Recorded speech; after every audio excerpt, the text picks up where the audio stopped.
Hey guys and gals, so today's video is the first real video of the course. Today we're going to go through all of the steps of the UNB method so that from this very moment you can begin applying it in your life today. But before we do that, I want to take you through the three really incredibly important steps for you to succeed with this method. Now, we've already spoke about resistance.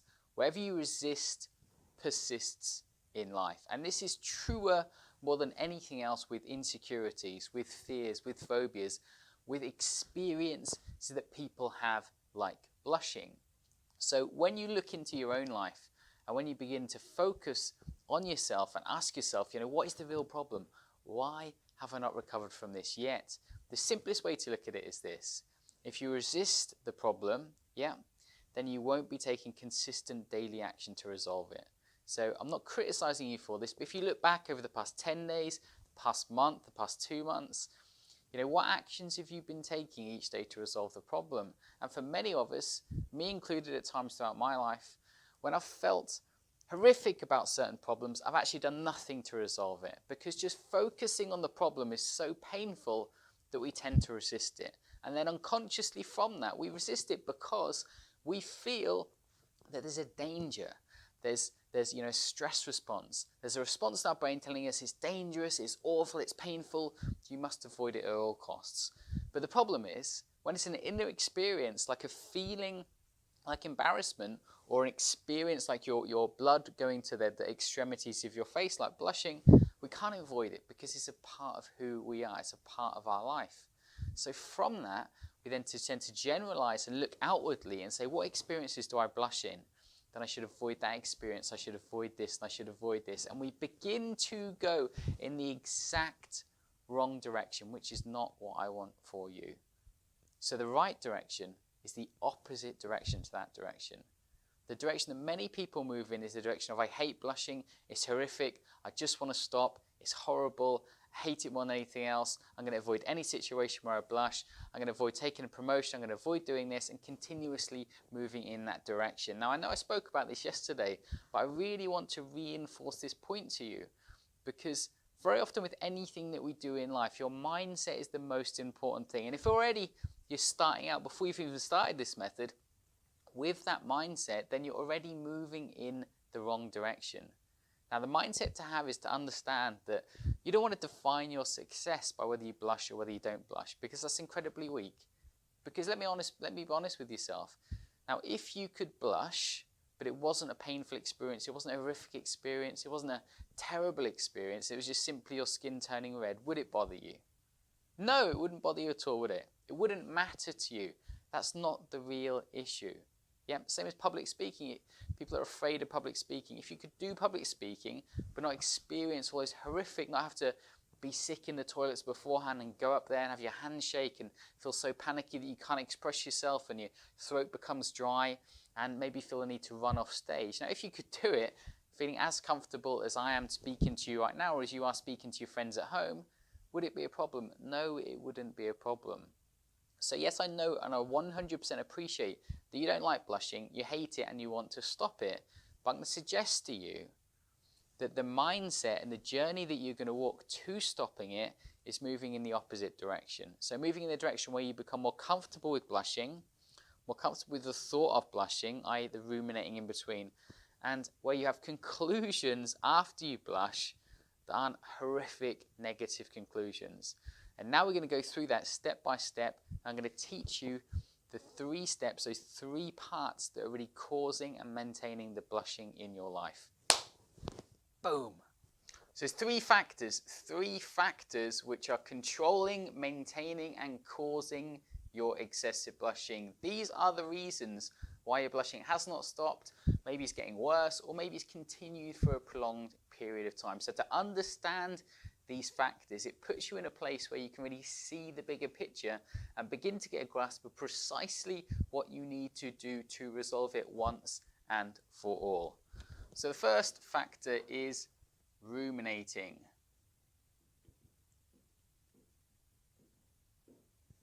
So as we said in the previous video, the time in between blushing, the time in between any fear, phobia or insecurity is the time that either reinforces it or moves you in the opposite direction so that you no longer have it.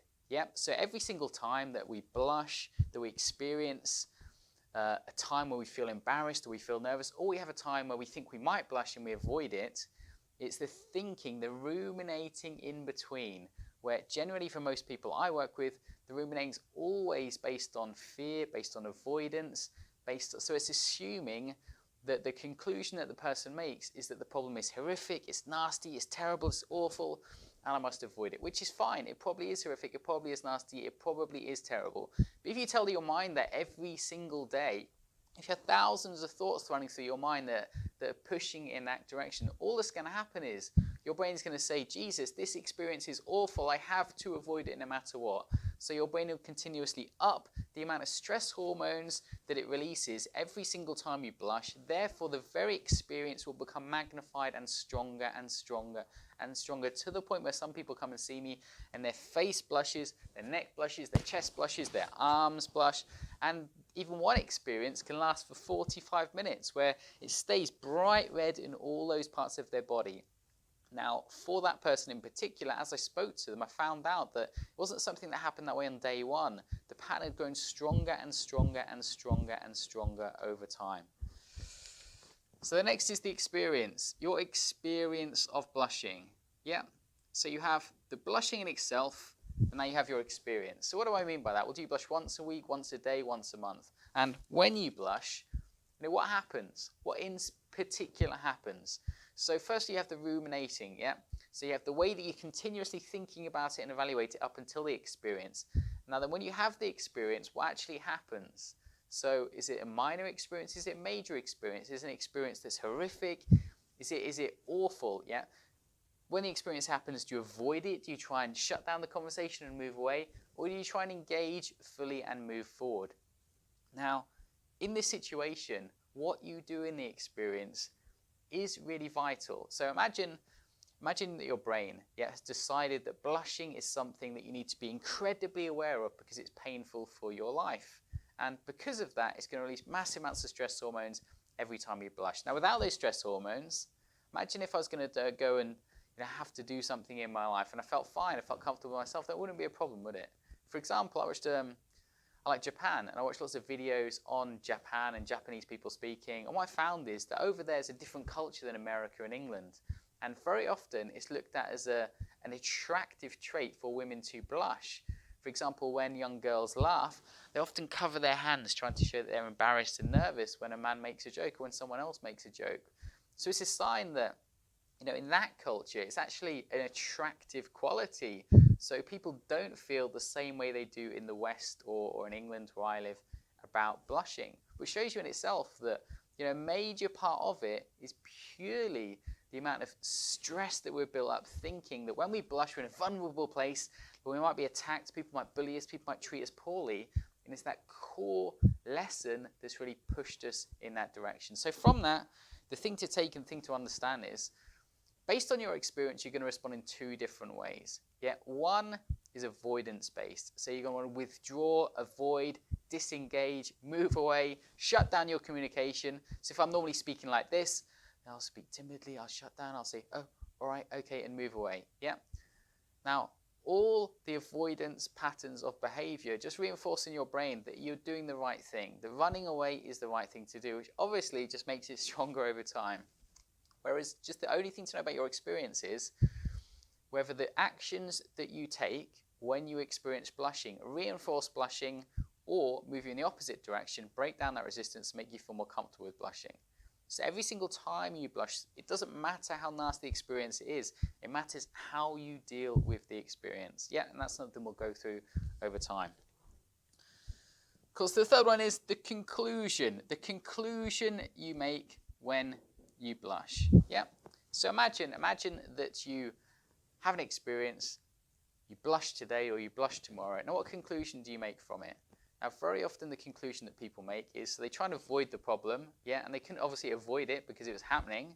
So the conclusion they make is they just have to try better to avoid it more in the future, which obviously just reinforces the pattern and moves you in the wrong direction. Now, the reason why I'm explaining these 3 points, because these are the 3 key areas where you're going to use the unblushing method. You're going to use it when you have negative thoughts about blushing. You're going to use it during, before, or after the experience of blushing, and you're going to use it to shift the conclusions you make when you have those negative experiences. So they are 3 pillars of blushing. If you break this pillar, that pillar, or that pillar, if you shift any one of those factors, then your blushing is going to collapse like a house of cards and put you in the right place to move forward in your life, away from it, in a way that's right for you. Boom. So let's go through that quickly, shall we? So firstly, you have an uncomfortable experience. Yeah, uncomfortable. I'm spelling that right. Who cares? Right, so you have an uncomfortable experience. You have an experience that you do not like, that you feel stress, resistance, tension, discomfort towards. And when you have that experience, you automatically make a conclusion based on it. So imagine that you're going to blush now in a moment's time, or at work, or in a certain situation, and you automatically, without even thinking about it, you conclude that it means something. You might conclude that it primarily means that people think that you're stupid, or people think that you're unattractive, or people think that you're weak, or people think that you're this, or people think something else. You may conclude that you need to try harder at avoiding it, that you need to move away from it. You may conclude that you shouldn't have ended that situation, you shouldn't have gone on a date, you shouldn't have gone to meet the friends, you shouldn't have done something else. But the conclusion you make is incredibly important as per the pattern of blushing. But one thing to look at really, is that all conclusions, if you dislike blushing, really primarily mean one thing.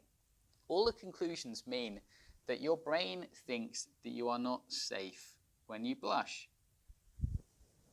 So generally for most people, this just comes from one experience. One experience when you were much younger, you blushed, maybe you're bullied, maybe people laughed at you, maybe people treated you poorly.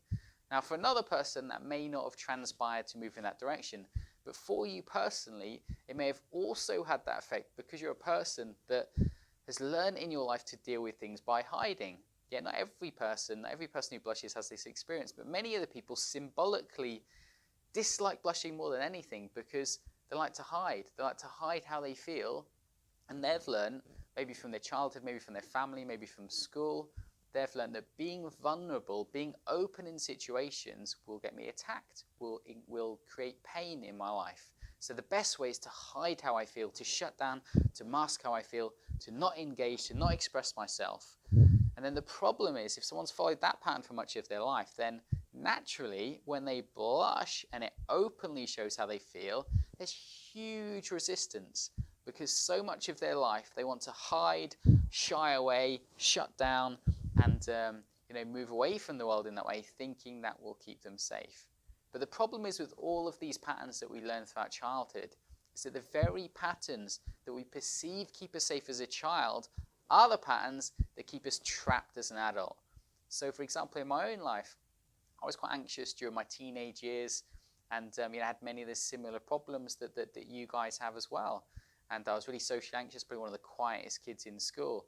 And from that, what I learned is that it's best to avoid people, it's best to not engage, it's best to move away. Now you can imagine the problems this created in my relationships, in my finances, in my career, in myself, all kinds of problems. The same problems that I see every single day in the people who come and see me in this office. So it's something worth thinking about, is it not? So what happens is you have an uncomfortable experience, you conclude that you are not safe, therefore your brain associates and releases stress hormones in response to it. And from that, what happens is, when you conclude that you're not safe, it moves you in a certain direction. A direction where it builds tension.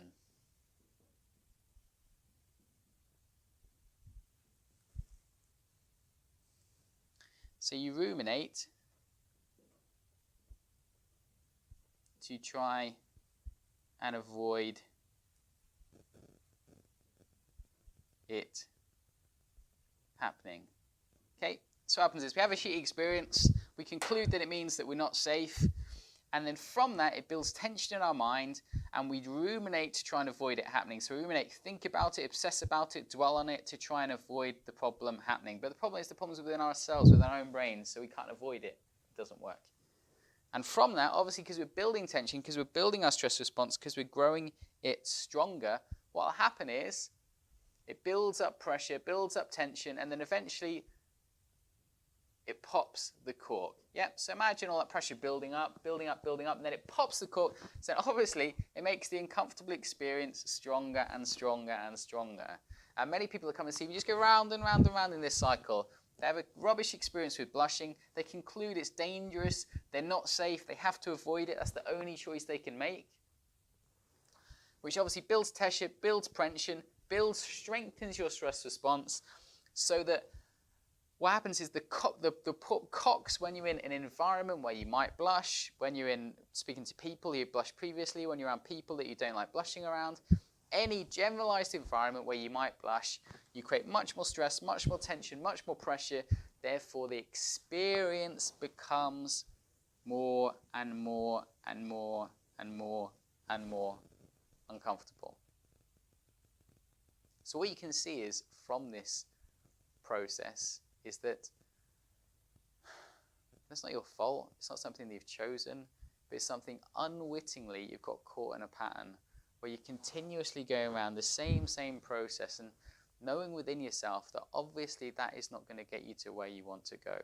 So now we're going to move forward. What is going to get you to where you want to go, and what is going to break down this process so that your discomfort from blushing reduces, so that your ruminating about blushing reduces, and so that your conclusions around blushing shift, so that tension is no longer building up and you're feeling, rather than feeling more tense every time you go around that cycle, with my method, you're going to move around in the opposite direction so that you're going to feel more and more comfortable with blushing. Now, you can never try and cure blushing by trying to stop it in general, because all that trying, willing, wanting does is create further resistance. It makes you more uncomfortable with the experience, more uncomfortable with the thoughts. So we're going to move in the opposite direction, where you become more comfortable with each one of those experiences. So you move a place from where you've got strong resistance towards acceptance. Acceptance is when your brain feels neutral about an experience or a thought or an image or an idea. Yeah? And when you feel neutral about it, your brain doesn't release huge amounts of stress hormones or tension, where you feel comfortable at ease with it. Now, I know that's a difficult thing to imagine right now, but the key to understand is if you can even get 1% improvement, then you can get 100% improvement. Because 1% is obviously going to move in a direction where if you do the exercise 10 times, you get 1%, that you continue each day, and it will continue to improve and improve and improve, which is why I created this type of method. So for any person who is committed, any person that applies himself each day, you 100% will get the result that you want.